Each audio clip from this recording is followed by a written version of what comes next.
Hello master, मैं हूं अंकित जैन और आज हम आपके लिए सीपीसी का एक नया टॉपिक लेके आए हैं। आज के टॉपिक में हम डिस्कस करेंगे अपील्स, रिवीजन, रिव्यू और रेफरेंस को।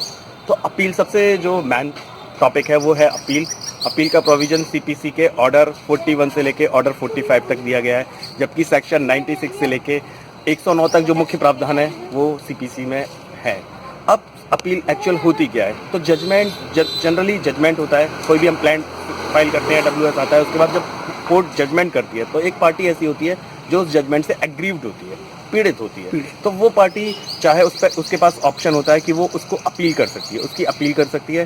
तो उसको हम कैसे डिस्कस करते हैं? तो सबसे पहले ऑर्डर के वाइज हम डिस्कस करते हैं ऑर्डर 41। तो ऑर्डर 41 जो है वो अपील के बारे में प्रोविजन करता है। किस अपील के बारे में? ओरिजिनल डिक्री की अपील। अब ओरिजिनल डिक्री क्या है? जो कोर्ट ऑफ फर्स्ट इंस्टेंस होगी, यानी जहां सबसे पहले मुकदमा चला, उस कोर्ट ने जजमेंट पास किया, तो वो जो judgment followed by a decree होता है, और जो डिक्री प्रिपेयर होगी उसकी जो ओरिजिनल डिक्री की जो अपील है वो ऑर्डर 41 में आती है। कभी कभी ऐसा होता है हम अपीलेट कोर्ट गए, लोअर कोर्ट की अपील जनरली डिस्ट्रिक्ट जज में होती है, और डिस्ट्रिक्ट जज के यहाँ जो जजमेंट हुआ उसकी भी एक अपील प्रिपेयर होती है, उसे बोलते हैं अपीलेट डिक्री।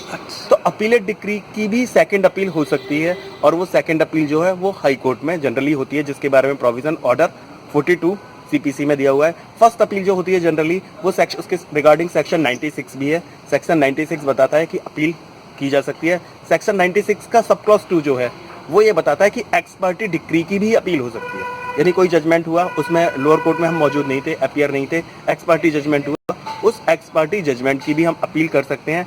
और लेकिन एक्स पार्टी जजमेंट के समय हमें दो ऑप्शन एक्सरसाइज होते हैं। एक तो हम उसकी अपील कर सकते हैं, सेकंड ऑप्शन जो है वो उसको हम सेटिसाइड भी करा सकते हैं। ऑर्डर 9 रूल 13 में हम उसको उस ऑर्डर को सेटिसाइड भी करा सकते हैं। लेकिन इसमें 96 का सब क्लॉज 3 बड़ा इंपॉर्टेंट है कि कोई भी कंसेंटेड डिग्री होगी। कंसेंट क्या हुआ कि कॉम्प्रोमाइज। सपोज करिए प्लेंटिफ और डिफेंडेंट कंसेंट दे देते हैं कि इस तरह की डिग्री पास कर दी जाए, कंसेंटेड डिग्री से जनरली कोई अपील नहीं होती। लेकिन उसके रिगार्डिंग भी सुप्रीम कोर्ट और वेरियस हाई कोर्ट्स के व्यूज़ हैं कि अगर ये प्रूव कर दिया जाता है कि कंसेंट किसी पार्टी की फ्रॉड या किसी फोर्सफुली ली है तो उस कंसेंटेड डिग्री से भी अपील हो सकती है। सेकेंडली ऑर्डर 42 है अपीलेट डिग्री की अपील। तो अपीलेट डिग्री की अपील जनरली सेकेंड अपील जो होती है, तो सेकेंड अपील के रिगार्डिंग जो प्रोविज़न है वो सेक्शन 100 में दिया। तो सेक्शन 100 और ऑर्डर 42।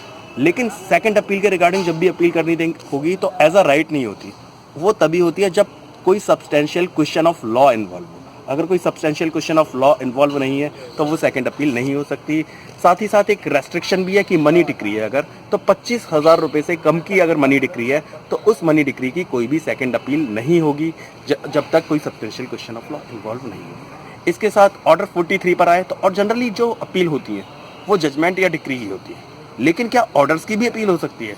तो सेक्शन 104 सीपीसी और ऑर्डर 43 सीपीसी, यहाँ एक लिस्ट दी हुई है, सेक्शन 104 में भी और ऑर्डर 43 में भी। तो सेक्शन 104 और ऑर्डर 43 में जो ऑर्डर्स मेंशन्ड है उन ऑर्डर्स की अपील हो सकती है। जैसे फॉर एग्जांपल सेक्शन 104 में मेंशन्ड है कि सेक्शन 92, 91, सेक्शन 35A, सेक्शन 95 इनके रिगार्डिंग कोई ऑर्डर पास होंगे तो वो अपीलेबल ऑर्डर होते हैं। उसी तरह ऑर्डर 43 में है कि order 7 rule 10 return of plaint जो होता है, order 22 rule 9 abatement of suits, तो इनके खिलाफ अपील फाइल की जा सकती है इन ऑर्डर्स के खिलाफ। तो ये सारे ऑर्डर्स केवल वो ऑर्डर्स जो सेक्शन 104 और ऑर्डर 43 में मेंशन्ड है वो अपीलेबल होते हैं।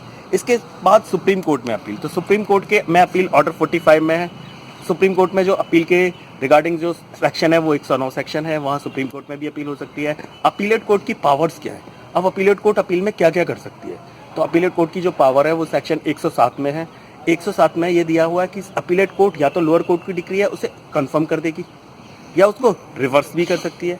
लेकिन अपील कोर्ट कुछ और भी कर सकती है। जैसे सिविल में वो नया इशू फ्रेम करती है, सिविल में इशूज फ्रेम होते हैं, वो नया इशू फ्रेम करने के बाद उस पर्टिकुलर पॉइंट पर ट्रायल करने के लिए लोअर कोर्ट को भेज सकती है या पूरा केस ही वापस से रिमांड भी कर सकती है। अपीलेट कोर्ट ये कह रही है कि हमें उसको लग रहा है कि कुछ इरेगुलरिटी हुई है जजमेंट पर, लोअर कोर्ट ने किसी पर्टिकुलर पॉइंट पर ध्यान नहीं दिया है, तो पूरे केस को रिमांड कर सकती है और रिमांड में डायरेक्शन देगी कि इस पॉइंट को इस तरीके से डिटरमाइन कीजिए, और वो केस रिमांड होता है। तो ये सारी अपीलेट कोर्ट की जो पावर्स हैं वो सेक्शन 107 में मेंशन्ड है। इसके अलावा ऑर्डर 44 और ऑर्डर 45, ऑर्डर 45 सुप्रीम कोर्ट में अपील के रिगार्डिंग है जो सेक्शन 109 में भी है। ऑर्डर 44 है appeal by indigent person. Indigent person means निर्धन व्यक्ति।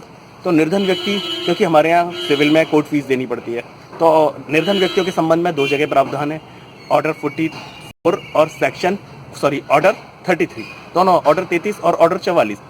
ऑर्डर 33 सूट के रिगार्डिंग है और ऑर्डर 44 अपील के रिगार्डिंग है। तो जो भी व्यक्ति इंडाइजेंट होता है, इंडाइजेंट उस व्यक्ति को माना जाता है जिसके पास कोर्ट फीस देने के लिए पैसे नहीं है, और जिस मैटर में कोर्ट फीस प्रिस्क्राइब नहीं है तो वहाँ उसके पास 1000 रुपये से कम की प्रॉपर्टी है, वो इंडाइजेंट पर्सन होगा। तो वो ऑर्डर 33 में सूट फाइल कर सकता है और ऑर्डर 44 में अपील फाइल कर सकता है। वो इंडाइजेंट है या नहीं, इसकी जांच न्यायालय द्वारा की जाती है। तो इस वीडियो में हमने अपील को डिस्कस किया। नेक्स्ट वीडियो जो है उसमें हम रेफरेंस, रिव्यू और रिवीजन, इनमें क्या अंतर होता है उसको डिस्कस